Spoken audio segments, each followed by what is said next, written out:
सो hi everyone. इस video में हम लोग कवर करेंगे कि नमपाई के थोड़े बहुत बेसिक्स। अगले वीडियो में हम लोग नमपाई को थोड़ा एडवांस लेवल पर सीखेंगे। सो फर्स्ट ऑफ ऑल इस वीडियो को पूरा देखना है, इसमें बहुत सारे ऐसे फंक्शंस होने वाले हैं। मैं साथ साथ में यूज भी बताऊंगा कि कौन सा फंक्शन कैसे यूज होता है। ठीक है। सो सबसे पहले मैं ये चीज क्लियर कर देना चाहता हूँ कि कोई भी इसमें एरर नहीं आने जा रहा है, क्योंकि हम लोग जो भी करेंगे ऑनलाइन पे करेंगे, ऑनलाइन कंपाइलर्स पे करेंगे। इसमें ओपन का एनवायरनमेंट में बाद में बनवा दूंगा आपको। ठीक है। सो सबसे पहले नमपाई के लिए आप लोग टाइप करना ऑनलाइन जाके, कि मैं आपको दिखा दे रहा हूँ उसमें भी, ऑनलाइन पाइथन कंपाइलर लिख देना। ठीक है।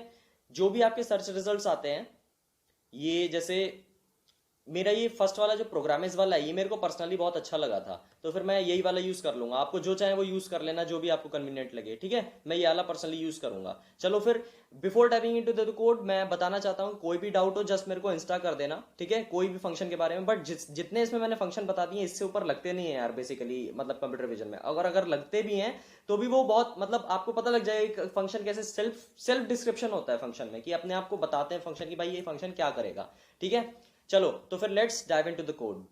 सो फाइनली हमारे पास सामने ये कोड लिखा हुआ है, इसे हटा देते हैं। पाइथन में कोई भी मॉड्यूल डाउनलोड करो तो उसे इंपोर्ट करना पड़ता है। इसमें हमने कुछ भी डाउनलोड नहीं करा है, ऑनलाइन इंपोर्ट करके देखते हैं। So we will write import numpy as क्या रखेंगे, एनपी। हमने एनपी की तरह इंपोर्ट कर लिया। ठीक है। अब इसे रन करने से पहले मैं देखूंगा इसका वर्जन कौन सा है। वर्जन चेक लेना जरूरी होता है किसी भी मॉड्यूल का। ये क्या इंश्योर करता है कि आपका मॉड्यूल सही से इंपोर्ट हो गया है, और दूसरी चीज कि आपने जो इंस्टॉल करा था वो इंस्टॉलेशन सक्सेसफुल था आपका। ठीक है। डॉट अंडरस्कोर वर्जन कुछ भी आपको डालना है, टेंसरफ्लो, केरास, ओपनसीवी, सबका वर्जन एक बार चेक करना है। ठीक है। तो मैंने इसका वर्जन प्रिंट करा लिया, मैंने रन करा कंसोल पर। यहां पर मेरा वर्जन आया 1.20.2। ठीक है। अभी हम क्या करेंगे, हम स्टार्ट करते हैं अपना सारा कुछ जो भी मैं दिखाना चाहता हूं आपको। सो फर्स्ट ऑफ ऑल इसमें डेटा टाइप्स जान लेते हैं। डेटा टाइप्स क्या क्या होते हैं इसमें। इंटीजर हो गया, इंट से रेफर होता है इंट। फ्लोट क्या होता है, प्रिसीजन वैल्यूज जिसमें पॉइंट लगता है, पॉइंट जैसे डेसिमल वैल्यूज जिसे कहते हैं ना, उसे फ्लोट बोलते हैं। इंट हो गया, फ्लोट हो गया, देन स्ट्रिंग हो गया। स्ट्रिंग के बाद इसमें आ जाता है बुलियन आ जाता है। बुलियन किस लिए यूज होता है, बुलियन मतलब ट्रू और फॉल्स। बुलियन वैल्यूज सिर्फ दो वैल्यूज कंटेन कर सकती हैं, 0 और 1। 0 फॉर फॉल्स, 1 फॉर ट्रू। ठीक है। तो ये मास्क बनाने के लिए यूज होती है। ठीक है। यहां से मैं बताते हुए चल रहा हूं कौन सी चीज किसमें यूज होगी। अभी हम लोग पहले कंसेप्ट ऑफ एरेज समझते हैं कि एरेज होता क्या है। लेट अस डिक्लेयर ARR या फिर कोई भी अपने वेरिएबल का नाम लिख दो। हमने करा np.array। np.array एक फंक्शन है जो कि क्या करता है, एरे को बना देता है। ठीक है। अभी हम इसमें वन डायमेंशनल एरे बनाते हैं। वन डायमेंशनल एरे को हम वेक्टर भी करते हैं। अब वेक्टर भी दो टाइप के होते हैं, रो वेक्टर और कॉलम वेक्टर। रो वेक्टर जिसमें एक सिंगल लाइन में वैल्यू स्टोर हो लेकिन वो हॉरिजॉन्टली हो, और कॉलम वेक्टर जिसमें कॉलम में वर्टिकली वैल्यू स्टोर हो। तो अभी हम दोनों चीजें बना के देखते हैं। ये वाला कौन सा है, हमारा रो वेक्टर है। हमने क्या करा, सिंपली एक रो बना ली, उसमें 1, 2, 3 हमने ये वैल्यूज दे दी, और इसमें हमने प्रिंट करा दिया ARR। ठीक है। उसके बाद हमने यहां पर ARR1 या फिर ARR बोल लो, वर्टिकल बोल लो। वर्टिकल हमने करा np.array। ये वन डायमेंशनल एरे है। ठीक है ना, ध्यान रखना np.array। और इसके बाद यहां पर दे दिया हमने, एक तो दिया हमने मान लो 1 दे दिया, फिर कॉमा करके हमने 2 दे दिया, फिर कॉमा करके हमने 3 दे दिया। ठीक है। अब इन दोनों के बीच का अंतर देखना, इसे भी मैं क्या करता हूं, प्रिंट करा लेता हूं। ऐसा करता हूं,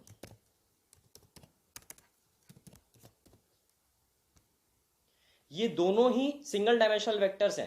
ठीक है। ये देखो आप यहां पे शेल में देख रहे हो साइड में कि ये तो हॉरिजॉन्टली प्रिंट हुआ लेकिन ये वर्टिकली प्रिंट हुआ। तो समझ में आ गया ना, हॉरिजॉन्टल और वर्टिकल। इसमें 1 रो 3 कॉलम है, और इसमें क्या है, 3 रो 1 कॉलम। समझ गए ना।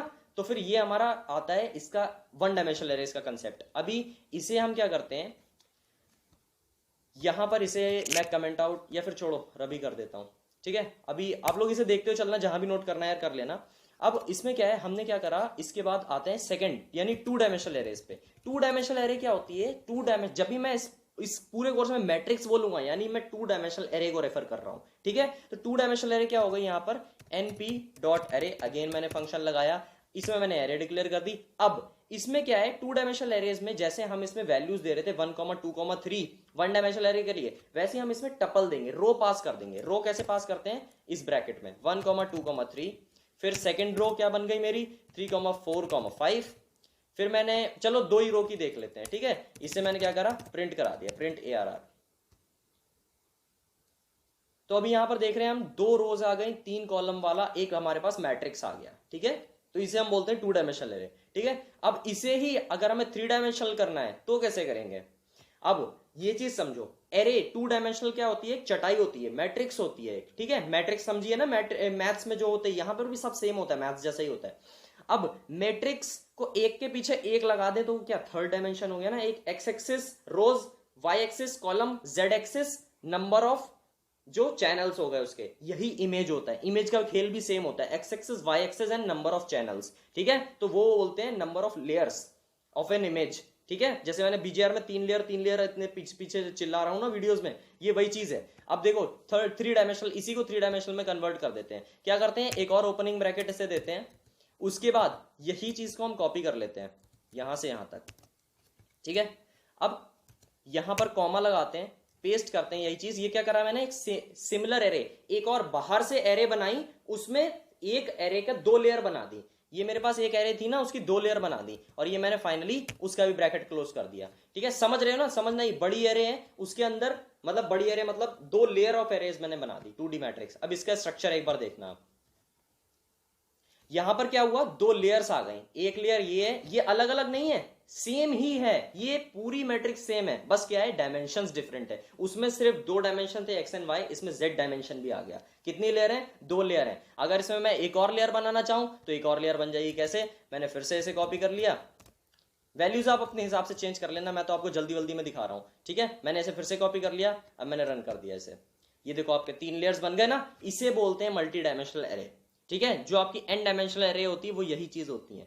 वन डायमेंशन हो गया, टू डायमेंशन हो गया, थ्री डायमेंशन हो गया। तो ये जब इमेजेस पे वर्क करते हैं तो एक्चुअली हम थ्री डायमेंशनल एरे पे वर्क करते हैं, समझ गए ना। आउटर ब्रैकेट सबसे बड़ा मैट्रिक्स, यानी जो थ्री डायमेंशनल मैट्रिक्स को कंटेन करेगा, उसके अंदर टू डायमेंशनल मैट्रिक्स, ठीक है, उसके अंदर रोज।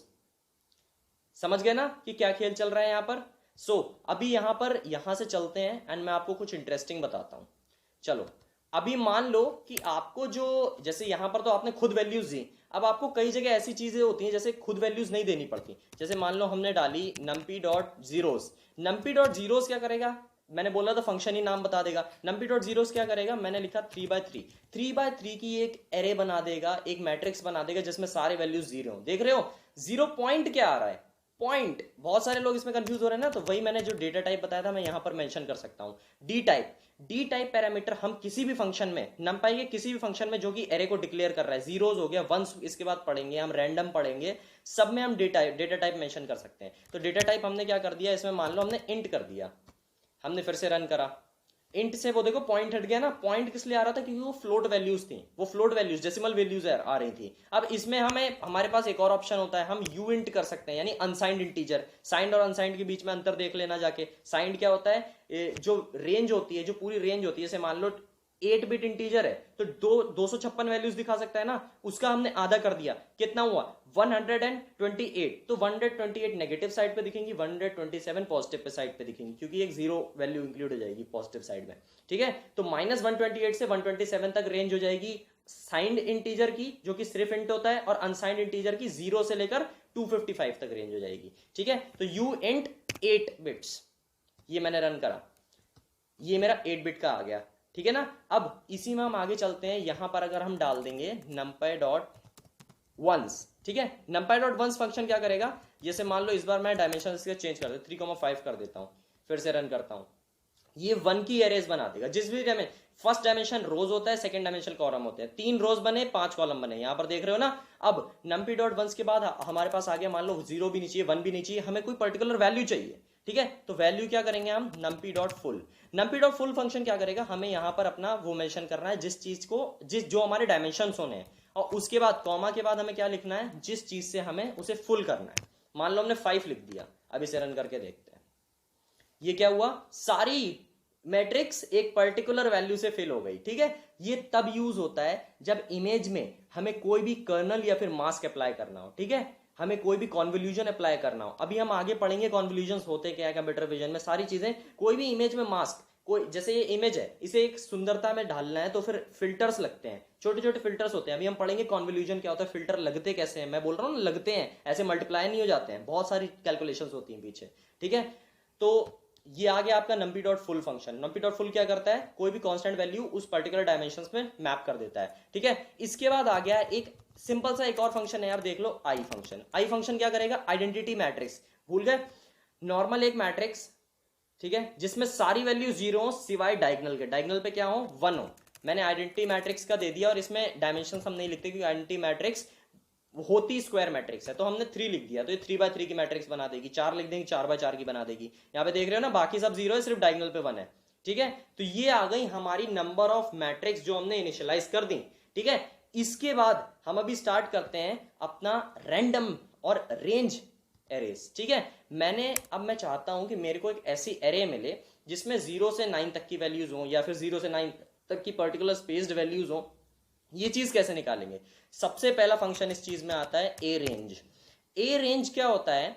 मुझे मान लो 0 से स्टार्ट करना है, ठीक है, मान लो 0 से लेकर 10 तक की जाना है, तो 0 से 10 तक की वैल्यूज चाहिए, और कितने स्टेप्स पर? मान लो 2-2 स्टेप पर मुझे वैल्यू चाहिए। ध्यान रखना कि इसमें 10 इंक्लूडेड नहीं होगा।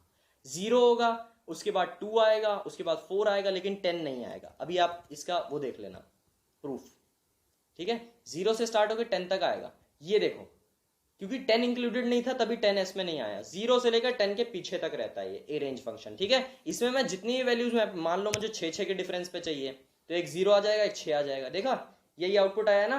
तो ये ए रेंज फंक्शन क्या करता है? किसी पर्टिकुलर वैल्यू से किसी पर्टिकुलर वैल्यू तक के बीच में थोड़े थोड़े डिस्टेंस पर वैल्यूज हमें दे देता है, ठीक है। ये हमारा हो गया ए रेंज फंक्शन। अब मान लो कि हमें चाहिए कि 0 से 2 के बीच में 9 वैल्यूज हमें आ जाए, ठीक है। तो ये कैसे पॉसिबल है? रेंज से नहीं है ना, तो हम क्या लगाते हैं? लिनस्पेस लगाते हैं। लिनस्पेस क्या करता है? 0 से 2 के बीच में 9 वैल्यूज हमें चाहिए, पॉइंट्स में चाहिए वैल्यूज, तो क्या होगा? पॉइंट्स में भी दे देगा हमें चाहिए 0 से। और इसमें क्या होता है? 0 और 2 इंक्लूडेड होता है। ए रेंज में 2 इंक्लूडेड नहीं था, इसमें 2 इंक्लूडेड होगा। 0 से 2 के बीच में मुझे कितनी वैल्यूज चाहिए? 9 वैल्यूज। उसमें हम क्या ए रेंज में क्या लिखते हैं कि इतनी इतनी डिस्टेंस पे चाहिए। इसमें हम सिंपली लिख देते हैं भैया हमें 9 वैल्यूज दो, तुम्हारा हेडेक है, तुम डिस्टेंस अपने आप कैलकुलेट करो, ठीक है। मुझे 0 से 2 के बीच में 9 वैल्यूज चाहिए, ये मैंने रन कर दिया। ये देखो 0 से 2 के बीच में 2 भी इंक्लूडेड है, 0 भी इंक्लूडेड है, और सारी वैल्यूज आ रही हैं। 0 हो गया, 0.25 हो गया, 0.5, 0.75, 1.25, और ये सारी 9 वैल्यूज आ गई, ठीक है। इसने अपने आप डिस्टेंस कैलकुलेट करा, हमने ए रेंज में खुद डिस्टेंस दिया था, ये इन दोनों के बीच का डिफरेंस आ जाता है, ठीक है। ये आ गया हमारे पास जब हमें कोई भी रेंज के बीच में कुछ चाहिए। लिनस्पेस हो गया, ए रेंज हो गया। अब आते हैं रैंडम पे। numpy dot random dot rand. हमें रैंडम फंक्शन का तब यूज करते हैं जब हमें इंप्योरिटीज डालनी हो किसी भी इमेज में, ठीक है। इंप्योरिटीज जैसे मान लो इमेज को गंदा करना है, फिर अपनी एल्गोरिथम को टेस्ट करना है कि भाई इमेज को साफ कर पाती है कि नहीं। जैसे इंप्योरिटीज मान लो जगह जगह पर ब्लैक डॉट्स डाल दी है, उसके बाद उसमें मीडियन फिल्टरिंग लगाई, या फिर उसमें गॉसियन ब्लरिंग लगाई, जो भी लगाई, ठीक है। हम ये बात सीखेंगे कि कैसे नॉइजेस को रिमूव करते हैं, गॉसियन नॉइज कैसे रिमूव करते हैं, ठीक है, मीन नॉइज कैसे रिमूव करते हैं। तो ये सारी चीजें हम अभी पढ़ेंगे। नॉइज बनाने के लिए रैंडम फंक्शन ज्यादातर यूज होते हैं, ठीक है। तो रैंडम डॉट रैंड करने के बाद मुझे क्या, कितने बाय कितने का चाहिए? 2x3 का मान लो मुझे एक रैंडम एरे चाहिए। अब इसने क्या करा, देख रहे हो ना, 2 रोज 3 कॉलम में मुझे एक रैंडम एरे निकाल के दे दिया। अब यही चीज आप देख रहे हो कि ये सारी वैल्यू 0 करके क्यों है? क्योंकि ये 0 से 1 के बीच में वैल्यूज देता है। अब मान लो मुझे मेरी इमेज तो भाई 255 की है, तो मुझे 255 वाली वो चाहिए, तो मैं सिंपली इनटू कर दूंगा 255। चौंक गए ना कि मैट्रिक्स से मैं नंबर कैसे मल्टीप्लाई कर सकता हूं? इसमें हो जाता है, इसे बोलते हैं स्केलर मल्टीप्लिकेशन। अभी आगे मैं इसे और डिस्क्रिप्टिव वे में बता दूंगा, ठीक है ना। तो ये हमारे पास हो गया numpy dot random dot rand 2,3 into 255। इसे मैं अभी रन करता हूं। अभी आप देखना ये सारी वैल्यूज स्केल्ड हो गई है ना, 116, ये 35, जितनी भी थी 0 से 1 तक की जितनी वैल्यूज थी वो स्केल अप हो गई 255 के लिए, ठीक है। ये हमारा numpy डॉट रैंड हो गया, ठीक है। अब अगर मान लो ये सारी फ्लोट वैल्यूज हैं, हमें इंटीजर चाहिए, तो क्या करेंगे? रैंडम डॉट रैंड इंट लगा देंगे। सिर्फ रैंडम डॉट रैंड इंट लगाना है, ठीक है। बहुत नॉर्मल सा है।